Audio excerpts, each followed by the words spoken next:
I want to start my first sermon with you with what I believe in, how I am a believer. And what I believe in is compost.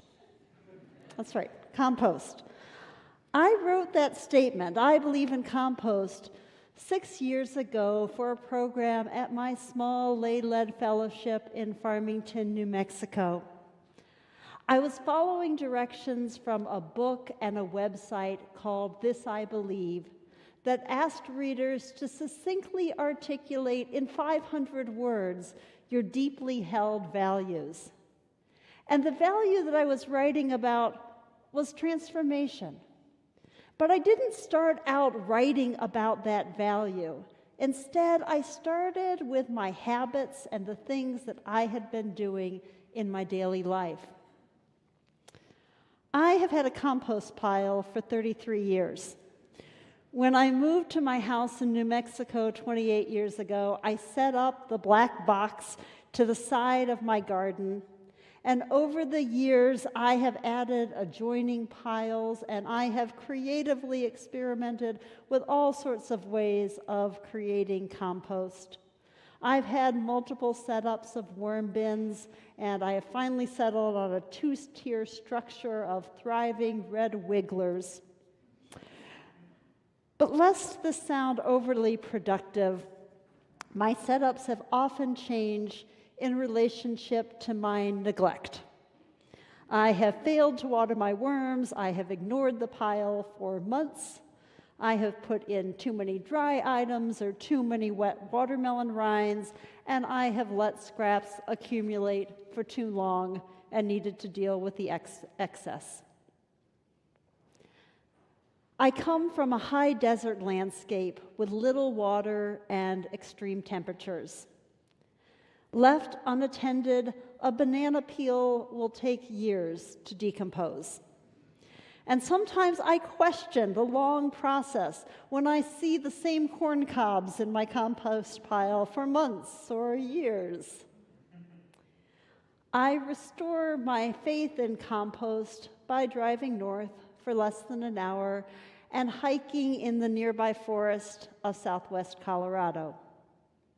With more rain and snow, leaves and tree fragments break down right underneath my feet, not because someone tended a compost pile, but because decay is a natural part of life. In the woods, I see the difference that water makes for transformation. At home, the compost will happen eventually. And it's a whole lot faster when I turn and water my pile or I pay attention to what my worms need.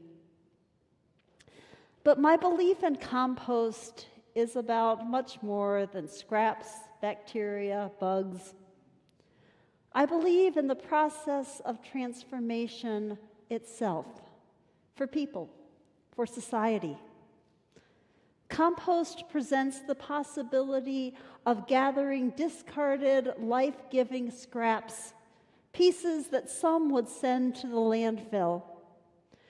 By composting, I create the conditions for those pieces to be transformed into something valuable, something life-giving. Now, I'm learning that in California, this lesson is already in the culture, with public compost piles and curbside pickup. I'm still occasionally reading the details of what goes in each bin. And I feel incredibly comfortable at a church where Reverend Marcus's installation service involved a wheelbarrow of compost right on the chancel. When I learned of this event, I knew that this community would feel like home. Now, on the surface, compost sounds like a great idea. Who wouldn't want to change garbage into life-giving organic matter? But when we dig into compost, really dig in, transforming garbage can be messy, smelly, unappreciated work. Transformation is a core value in our Unitarian Universalist faith. We embrace change as part of our living tradition.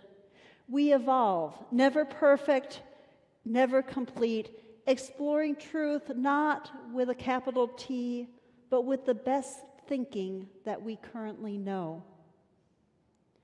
We continually discover new ways of understanding what we hold sacred. And when we do so in community with an ever-widening circle of voices, we invite complexity.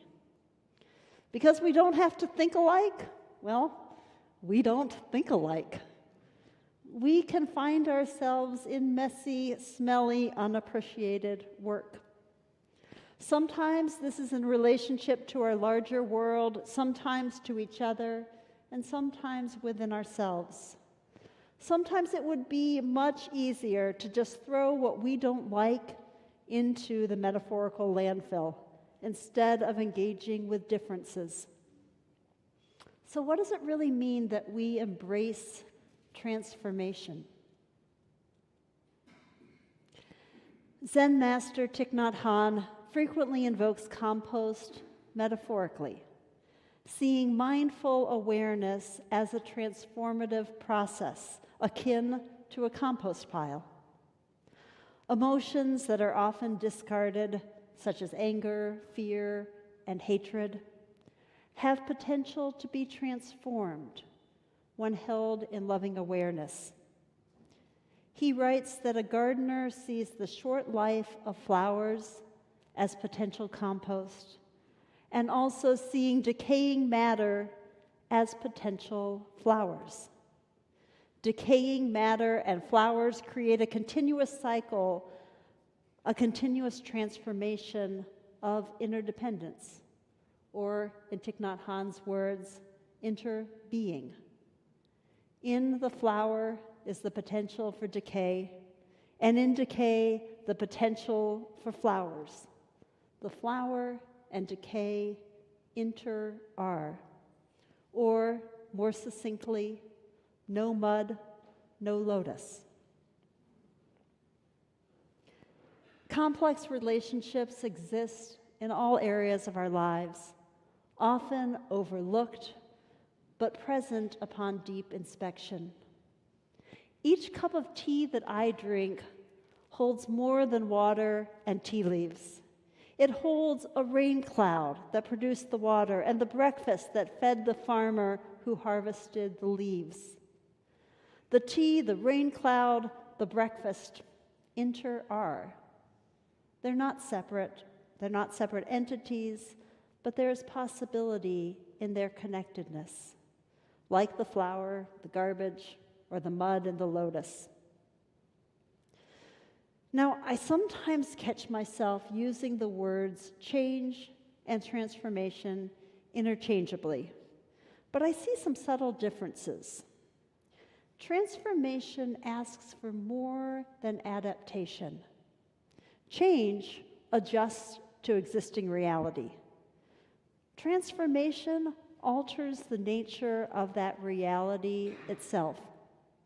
Change focuses on doing things differently. Transformation asks for us to become something different. Transformation occurs when I can no longer identify that banana peel in my compost, and instead it is fertilizer for the garden. But my compost pile has taught me that not everything can be transformed. I read an article around 10 years ago that shook my faith in compost with a concern over plastics that showed up in municipal composting. Researchers figured out that microscopic plastics had come from bags that would-be composters put in the bins with the waste, and instead those bags leached toxins into the compost. The result was not beneficial compost, but something harmful and unusable. Every composter needs to know that basic list, the greens, the browns, of what does and doesn't go into the compost pile. Yes to plastics, yes to plant scraps, no to plastics, even when placed in the bin with good intentions. Some things will simply not transform. Scholar Vanessa Machado de Oliveira frequently refers to compost as she looks at society's failures.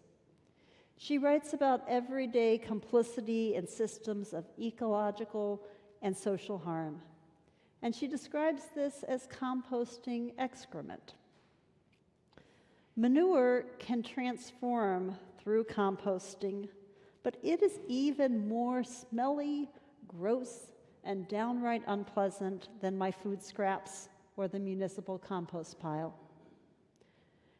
As economic systems become more stratified, as colonialism's legacy continues to produce genocide and murder, as imperialism reaches outside of our borders and into Venezuela, transformation in our world is urgently needed. The work of transforming systems may be smelly, gross, and downright unpleasant. And we need to be honest about what systems can transform and when a system carries toxins that will not disappear. Sometimes it's easy to make judgments about what can transform food scraps, plant materials, and sometimes it takes a little more discernment, which is a word I frequently encountered in my 4 years of seminary. Discernment can describe making moral choices. Often, it's a process of seeing and taking a certain path. Hearing a voice, making a choice, doing the next right thing. I think of discernment as aligning with my values and seeing how real-world choices line up or deviate. When I searched for an internship, I had to ask questions about what I value in ministry and where I need to grow. Discernment asked me to align with what I hold sacred, holy, with deeper meaning and convictions.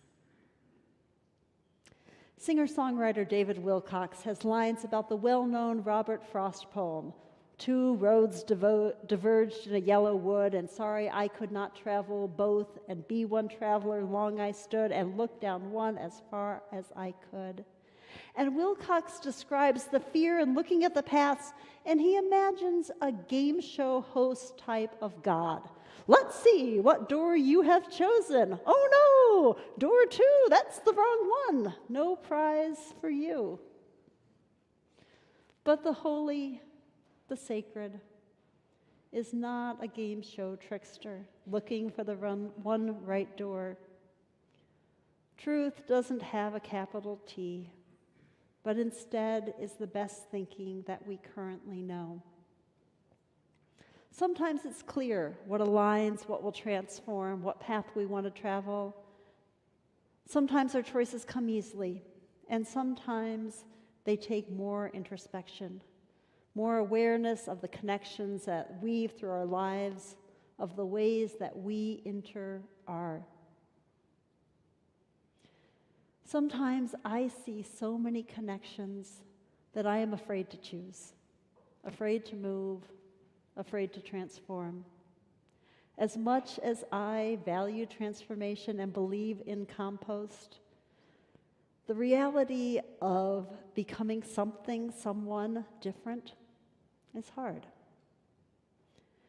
In my 4 years of seminary, I have had my assumptions challenged and my privileges examined. When I'm brutally honest, I see how much I am a creature of habit.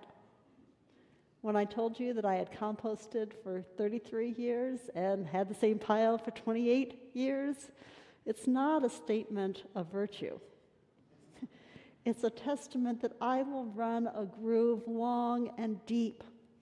I will continue with the same actions because transformation, really embodying compost, is hard work. Staying with difficult feelings, being in the mud, requires raw honesty, and sometimes I revert to those well-run emotional grooves. I stay with habits that perpetuate a world of injustice out of alignment with what I most value, often by failing to speak out against harm that is right in front of me. Discernment invites us out of those well-worn grooves into the next right step. It invites us to ask probing questions and listen, really listen, to the possibilities that emerge.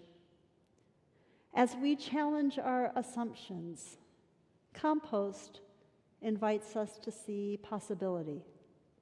The flower in the garbage, the compost in the flower. When we attune to interdependence, we open not just to change, but to transformation.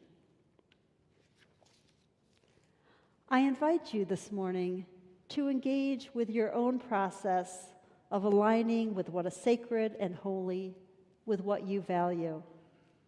And I want to end the sermon in an unusual way with a ritual to begin our new year. You were given a piece of paper and pen when you entered the sanctuary.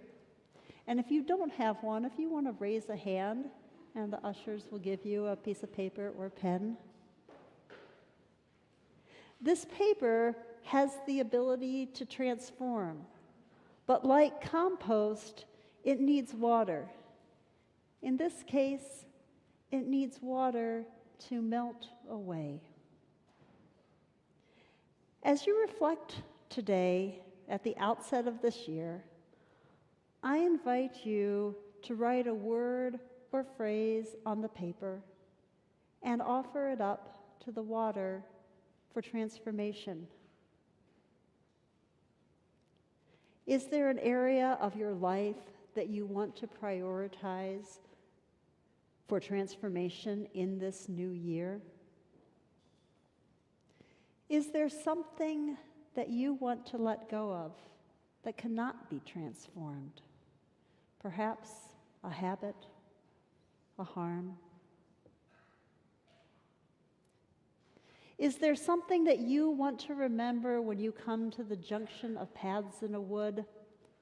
Something that aligns with your highest values that you want to honor in this new year? I invite you to find your word or phrase, whether it is transforming, letting go, remembering, your word that brings you into what is sacred and holy, and write it on your piece of paper. When you're ready, come forward to one of the 3 bowls and place your paper in the water. You can expect the dissolving paper to take about 20 to 30 seconds, and you're welcome to fold the paper if you prefer that your words be private. When you're done, you may not see anything left of the paper, but we know that the water has been changed by all of our collective sheets. And Katya will offer music as we come forward to transform our words.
to the year as an inspiration, a challenge, or release. May we see the lotus in the mud, the holy moments of transformation. And may we recognize that not everything can be transformed. I want to get my compost stick and stir it all up and let them dissolve. We need wisdom and discernment to know what is compostable, even when it is stinky and gross. May we be alert to all that has potential for transformation and reaffirm daily a belief in compost.